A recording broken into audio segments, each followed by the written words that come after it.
दोस्तों नमस्कार। सबसे पहले तो मैं आपको इस बात के लिए धन्यवाद देना चाहता हूं कि पिछली बार जो मैंने वक्फ पे वीडियो बनाए थे, उस पे बहुत सारे कमेंट्स आए। आप लोगों ने अपने विचार रखे।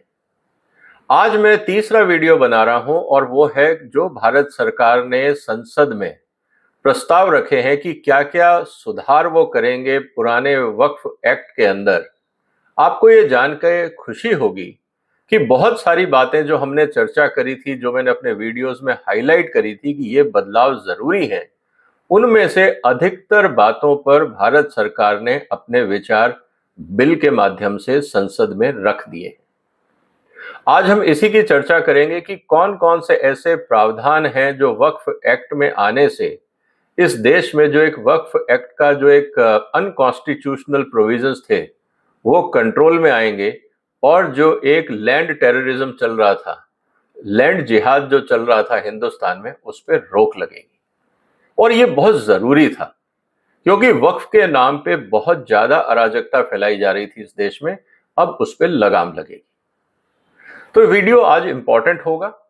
जो बिल पेश किया गया है संसद में, उसमें क्या क्या प्रपोजल्स हैं, आज मैं उसकी चर्चा करूंगा। हो सकता है वीडियो थोड़ा लंबा हो जाए। अगर एक वीडियो में कंप्लीट नहीं हुआ तो मैं इसका सेकंड पार्ट भी तुरंत बनाऊंगा और दोनों अपलोड कर दूंगा। आपको ये जानना जरूरी है कि किस तरह से भारत में जो वक्फ के नाम पे संपत्तियों को हड़पने का एक प्रयास था, उस पे अब लगाम लगेगी। इस वीडियो को आप शेयर करिएगा, इस चैनल को सब्सक्राइब करिएगा, क्योंकि आने वाले दिनों में और बहुत सारे महत्वपूर्ण मुद्दे आपसे और हमारे से संबंधित, इस देश से संबंधित जो होंगे, हम उस पर लगातार चर्चा करते रहेंगे। चलिए अब शुरुआत करते हैं कि जो भारत सरकार ने वक्फ अमेंडमेंट बिल 2024 जो लोकसभा में पेश किया है, उसमें क्या क्या प्रावधान है और उनकी जरूरत क्यों थी। और आप डिटेल में देखना चाहते हैं तो मेरे पुराने दो वीडियो, जो ओरिजिनल वक्फ एक्ट था वो क्या कहता था, और जो 2000 मतलब 1995 और उसके बाद 2013 में जो वक्फ एक्ट में अमेंडमेंट्स किए गए, वो किस तरह से खतरनाक प्रोविजंस थे, एक अपीजमेंट पॉलिटिक्स के तहत, उनको भी समझना जरूरी है। तो पुराने दोनों वीडियो जरूर देखिएगा, तो आपको पूरी पिक्चर क्लियर हो जाएगी। दोस्तों, जो वक्फ अमेंडमेंट बिल 2024 लोकसभा में पेश किया गया, वो जो अभी वक्फ एक्ट 1995 है उसमें सुधार के लिए है, और जो अमेंडमेंट 13 में किए गए थे 2013 में, उसमें भी सुधार लाएगा। इसमें निश्चित रूप से जो अपीजमेंट पॉलिटिक्स के फेवर में लोग हैं, उन्होंने शोर मचाया संसद में, और इसको अब स्टैंडिंग कमेटी को भेज दिया गया है। अब देखना यह है कि आने वाले समय में किस तरह से जो पार्लियामेंटेरियन लोग हैं, ज्वाइंट पार्लियामेंट्री कमेटी, इस बिल में और क्या सुधार करती है। अब हम एक एक चीज को समझते हैं। दोस्तों, मैंने सबसे पहले कहा था कि जो वक्फ की डेफिनेशन है ना, उसी में ही सबसे बड़ा घोटाला किया गया है। 1913 में जो वक्फ एक्ट था, जो अंग्रेजों ने बनाया था, उसमें यह कहा गया था कि सिर्फ मुसलमान ही अपनी प्रॉपर्टी को वक्फ में दे सकता है। नए कानून में इन्होंने क्या किया, किसी से भी हम प्रॉपर्टी ले सकते हैं वक्फ के लिए। भाई, जब उसका धर्म ही नहीं अलाउ करता, उसका कानून अलग है, उसके पर्सनल लॉ अलग है, आप उसकी प्रॉपर्टी को कैसे वक्फ बना देंगे। लेकिन चलता था, किसी को धमका के, बगैर किसी कागज के, बगैर किसी चीज के, आपने उसकी प्रॉपर्टी को हथिया के वक्फ प्रॉपर्टी डिक्लेयर कर दिया। अब वो बेचारा दर दर भटक रहा है, उसकी सुनने वाला कोई नहीं। ये हो रहा था पुराने कानून। अब नए कानून में क्या प्रावधान है, ये बहुत इंपॉर्टेंट है। Waqf means the permanent dedication by any person practicing Islam, not anyone. Hindu की प्रॉपर्टी वक्फ नहीं बन सकती, किसी और धर्म की वक्फ नहीं बन सकती। पहले किसी की भी लेके बैठ जाते थे, अब वो नहीं होगा, सिर्फ Islam. For at least 5 years of any movable और immovable property having ownership of such property. एक तो मुसलमान होना चाहिए और उसका प्रॉपर्टी पे हक होना चाहिए। मान लीजिए कि प्रॉपर्टी पिताजी के नाम है, अब बेटा नहीं उसको वक्फ बना सकता, या प्रॉपर्टी मां के नाम पे है तो बेटा ये नहीं कह सकता कि मैं वक्फ को दे रहा हूं। अब ओनरशिप होना जरूरी है। परिवार में भी अगर आपकी प्रॉपर्टी है और आप ओनर नहीं है, आप वक्फ डिक्लेयर नहीं कर सकते। ये बहुत इंपॉर्टेंट चेंज इस कानून में किया गया है। इससे बहुत रिलीफ मिलेगी, सिर्फ बाकी धर्मों को नहीं, मुस्लिम धर्म के अंदर ही। क्योंकि मान लीजिए कि किसी ने मरते समय कह दिया जी मेरी सारी प्रॉपर्टी वक्फ, और उस बेचारे के बच्चे सड़क पे आ जाते हैं, उसको सेफ संभालने वाला कोई नहीं, उनके रहने के लिए कोई नहीं। एक बार जब वक्फ प्रॉपर्टी बन गई, वो एविक्शन नोटिस दे देंगे कि आप खाली करो, वो परिवार जाएगा कहां? इसका मतलब यह है कि जब तक ओनर नहीं चाहेगा तब तक कोई और उसकी प्रॉपर्टी को वक्फ नहीं बना सकता। ये बात समझना बहुत जरूरी है। For any purpose recognised by the Muslim law as pious, religious and charitable. आप उसको कमर्शियल पर्पज में कन्वर्ट नहीं करेंगे। आपने वक्फ प्रॉपर्टी ली और आप उसमें दुकानें बना के किराए पे देना शुरू कर दिया और उससे किराया आ रहा है, और वो वक्फ बोर्ड में ना जाके आपस में पदाधिकारी खा पी रहे हैं, अब ये चलने वाला नहीं है। कानून ने साफ बोल दिया है कि ये जो प्रॉपर्टी होगी ये सिर्फ रिलीजियस या धार्मिक कार्यों के लिए ही या समाज सेवा के कार्यों में ही लगेगी, इसका कमर्शियल यूज नहीं हो सकता। ये एक बहुत बड़ा और स्वागत योग्य बदलाव है। दूसरा जो बदलाव इसमें किया गया है, इसी के अंदर जो प्रावधान डाला गया है वो यह है कि the income of waqf shall be spent for education, development, welfare, maintenance of widow, divorce women, orphan in such manner as may be prescribed by the central government. अब आप इसको ये नहीं कह सकते कि हम बिल्डिंग बना रहे हैं, हम कहीं पे जिहाद के लिए फंडिंग कर रहे हैं या किसी और तरीके से उस पैसे को आपने गायब कर दिया, अब नहीं कर पाएंगे। किसमें पैसा लगेगा? जैसा मैंने ऊपर कहा कि अब ये सिर्फ धार्मिक या सामाजिक कार्यों में लगेगा, और उसमें भी क्या चीज? एजुकेशन। आप वक्फ का पैसा कमा रहे हैं, एजुकेशन में लगाइए, मुस्लिम महिलाओं के एजुकेशन में लगाइए, कोई मना नहीं। ऑर्फन बच्चों की वेलफेयर करिए, कोई दिक्कत नहीं। डेवलपमेंट में लगाइए, जो अच्छे काम हैं, and other purpose as recognised by Muslim law. अब आप उसको मुस्लिम लॉ के हिसाब से और धार्मिक और सामाजिक कार्यों में ही लगा पाएंगे, इसके अलावा आप कुछ नहीं कर पाएंगे। ये बहुत ही स्वागत योग्य बदलाव किया गया है।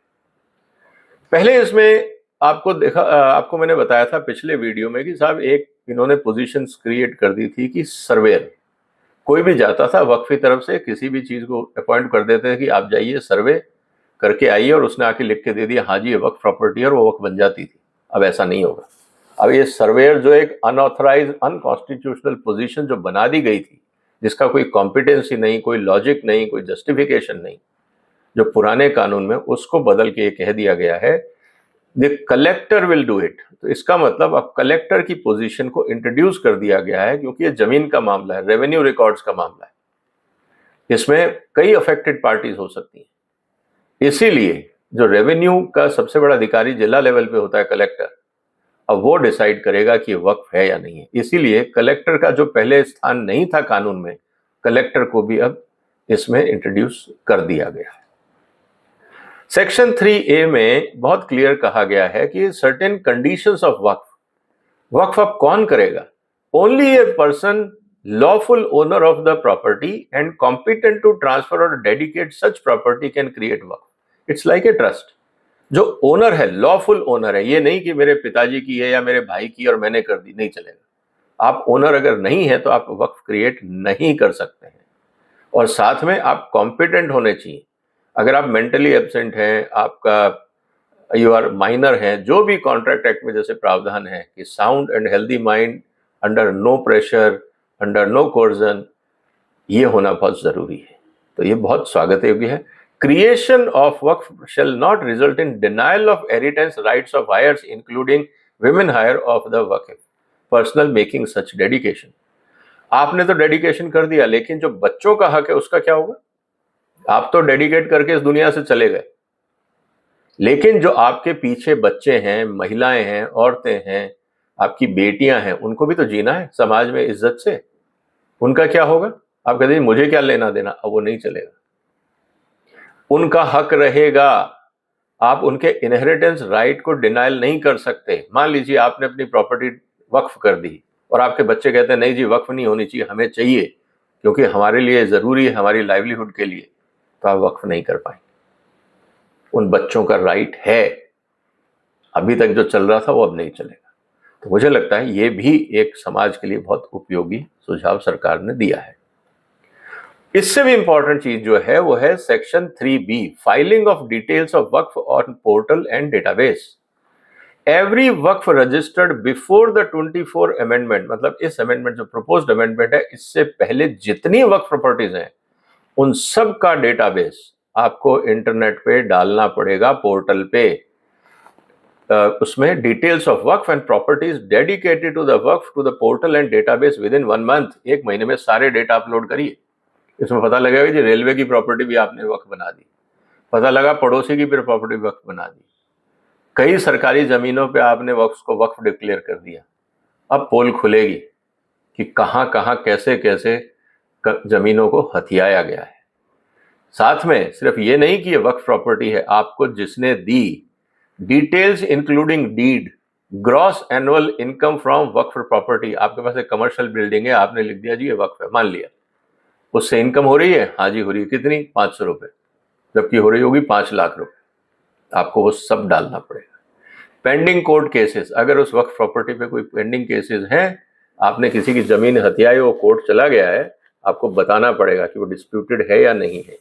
सैलरी ऑफ मुअत्तिल, जो आपने वहां पे मुतावली लगाया है उसकी सैलरी कितनी दे रहे हो, टैक्सेस आप एनुअली कितना दे रहे हो, name and address of creator of waqf, किसने किया, आप उसका अता पता बताइए, किसी ने तो किया होगा, उसका अता पता बताइए। And other particulars prescribed by the central government, ये आपको सब बताना पड़ेगा। अब वो नहीं होगा कि अंधेर गर्दी चौपट राजा, वो नहीं चलने वाला है। It has to be transparent, Muslim समाज में सबको पता रहे, देश में सबको पता रहे कि वक्फ की कौन कौन सी प्रॉपर्टीज हैं। अब हथियाने से काम नहीं चलेगा, और ये बहुत ही इंपॉर्टेंट सुझाव है ट्रांसपेरेंसी लाने के लिए। Portal and database have been defined under section 3KA। अब इसको भी डिफाइन कर दिया गया है कि ये पोर्टल क्या होगा। वक्फ एसेट मैनेजमेंट सिस्टम बनाया जाएगा and any other system set up by the central government for the registration, accounts, audit and other details of waqf and the board as may be prescribed by the central government. तो अभी जो सब अंधेर चल रहा था सब ट्रांसपेरेंसी में आएगा, अकाउंटेबिलिटी फिक्स होगी, पता लगेगा कि इसके पीछे कोई माफिया तो नहीं है, इसका कोई मिसयूज तो नहीं हो रहा है, लोगों को धमका के प्रॉपर्टीज पे कब्जा तो नहीं किया गया है। ये बहुत ज़रूरी है समझना, इसीलिए इस वक्फ प्रॉपर्टी को ट्रांसपेरेंसी लाना बहुत ज़रूरी था, ये इंपॉर्टेंट है। सेक्शन 3C में एक बात कही गई है, रॉन्गफुल डिक्लेरेशन ऑफ वक्फ। आपने वक्फ के अंदर रॉन्गफुल डिक्लेरेशन किया, any government property identified or declared as Waqf before or after amendment shall not be deemed to be Waqf property। आपने गवर्नमेंट प्रॉपर्टी पे कब्जा कर लिया, रेलवे स्टेशन को कह दिया, कहीं पे कोई सरकारी जमीन है, कोई पार्क है, आपने उसको बोल दिया जी वक्फ प्रॉपर्टी है, ये नहीं होगा, ये सब कैंसिल हो। सरकारी जमीनों पे अनधिकृत कब्जा नहीं माना जाएगा, एक्सेप्टेबल नहीं होगा। मुझे लगता है ये जो सबसे बड़ा क्रिटिसिज्म था वक्फ का, इससे वो एड्रेस होगा कि हर खाली जमीन, पार्क, गार्डन, जो भी सरकारी जमीन दिखी, गोचर की जमीन दिखी, कहीं पे फॉरेस्ट लैंड दिखी, उसको वक्फ प्रॉपर्टी बना के अपने हथिया लिया जाता था। अब ये नहीं होगा, ये बहुत ही स्वागत योग्य कदम है। In case of dispute whether property belongs to government और anyone else, a collector shall make inquiry and submit the report to state government.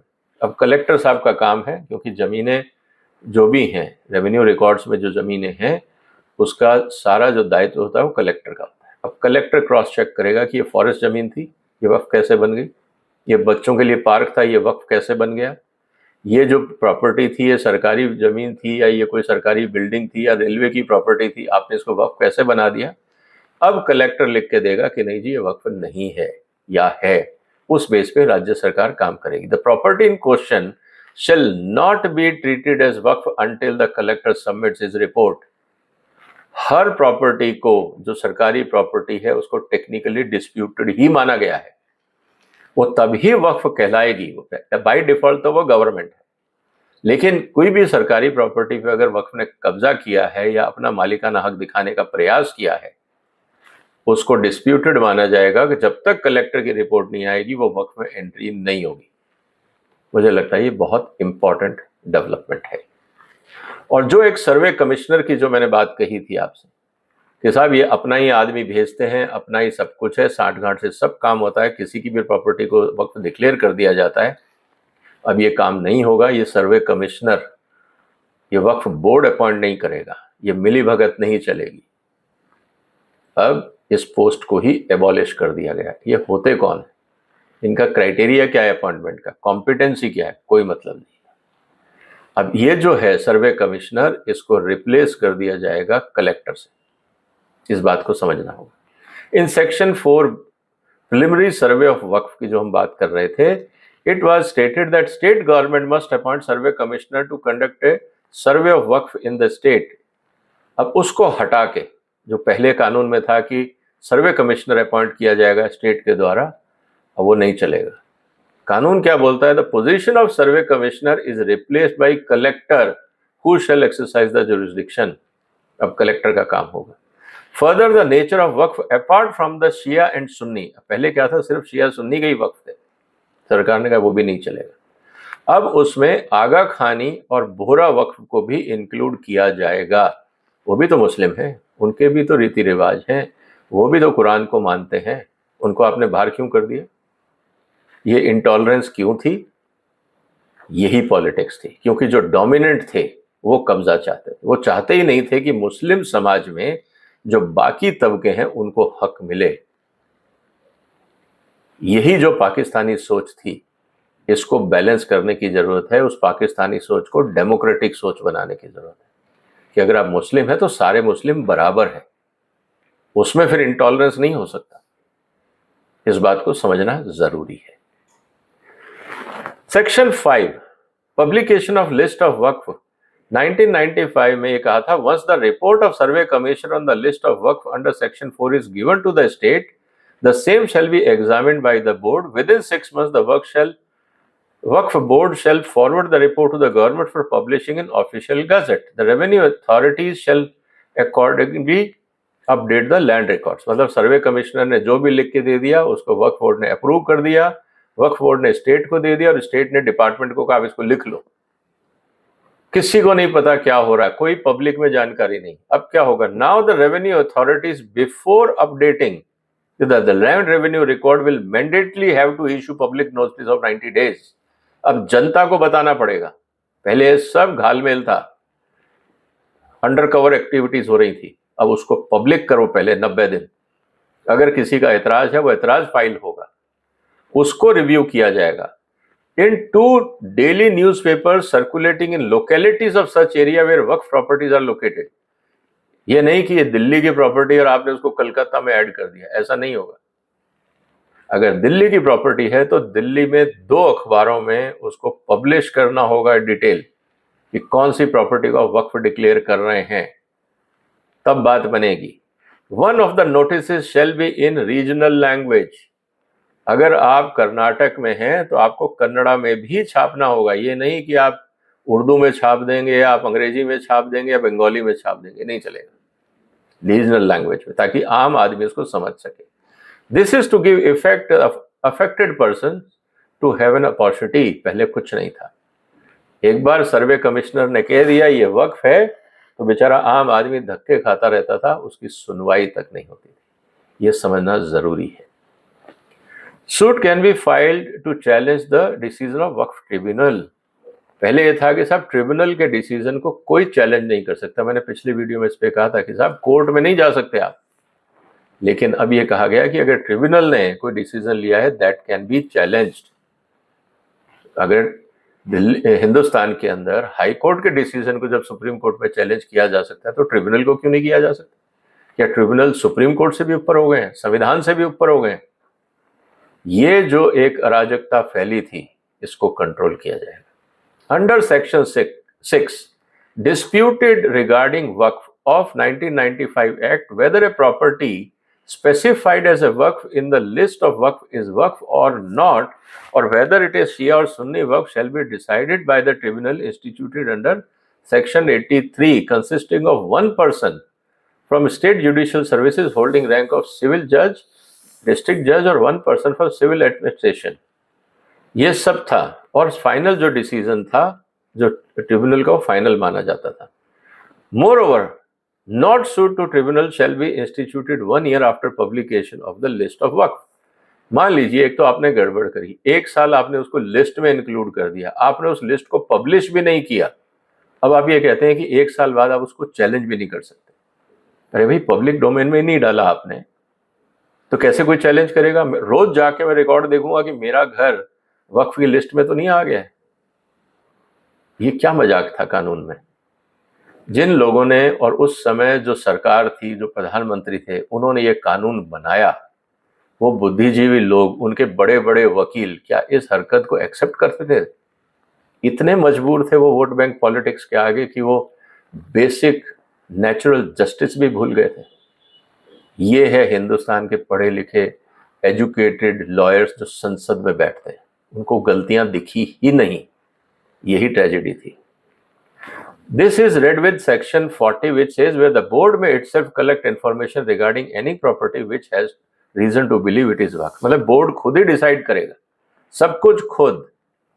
अब जो प्रपोजल है वो ये कहा गया है कि decision of the tribunal is not final and should can be constituted with in a period of 2 years from the publication of the list of the वक्फ। जब आप पब्लिश करेंगे उसके 2 साल बाद तक चैलेंज किया जा सकता है। पहले तो पब्लिश ही नहीं होती थी। नियत क्या थी? कब्जा कर लो, पब्लिश करने की जरूरत नहीं। जब तक लोगों को पता लगेगा 1 साल निकल जाएगा, कानून के हिसाब से वो हमारी हो जाएगी, आप धक्के खाओ। ये था पुराने कानून का मतलब। अब ऐसा नहीं होगा। Tribunal decision will be challenged, list has to be published. उसके बाद 2 साल तक कोई भी व्यक्ति जो अफेक्टेड है वो चैलेंज कर सकता है। An application can constitute even after 2 years if the applicant satisfies that it has a sufficient cause for not making an application within the time. It means section 40 is omitted. ये जो land जिहाद का agenda जो सबसे बड़ा था, अब इस पे रोक लगी। अब आप NRI हैं, आप 2 साल तक हिंदुस्तान नहीं आए, आप आए, पता लगा वो हो गई। आप ये जस्टिफिकेशन दे सकते हैं कि सर मैंने 2 साल क्यों केस फाइल नहीं किया, मैं विदेश में था, मैं अब आया हूं तो मुझे पता लगा है इसलिए मुझे केस फाइल करना है, तो वो अलाउ होगा। पहले वो अलाउ नहीं था।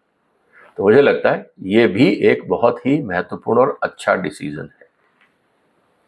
दोस्तों, काफी लंबा वीडियो हो रहा है, मैं इसका पार्ट 2 बना रहा हूं, फिर आप उसको जरूर देखिएगा। इसको पार्ट 1 को मानिए, उसके बाद पार्ट 2 देखिए, और इस पूरे जो अमेंडमेंट है इसकी चर्चा मैं आपके साथ कर रहा हूं।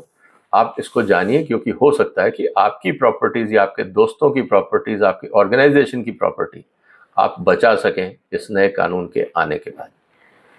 तो फिलहाल धन्यवाद। दोबारा मिलता हूं एक इसके बाद जो वीडियो पार्ट 2 आएगा इसी का, उसमें। तब तक अपना ध्यान रखिएगा। फिलहाल वंदे मातरम। इस वीडियो को आप शेयर करिए और चैनल को सब्सक्राइब करिए, क्योंकि अगला हिस्सा भी तुरंत आपके सामने आने वाला है।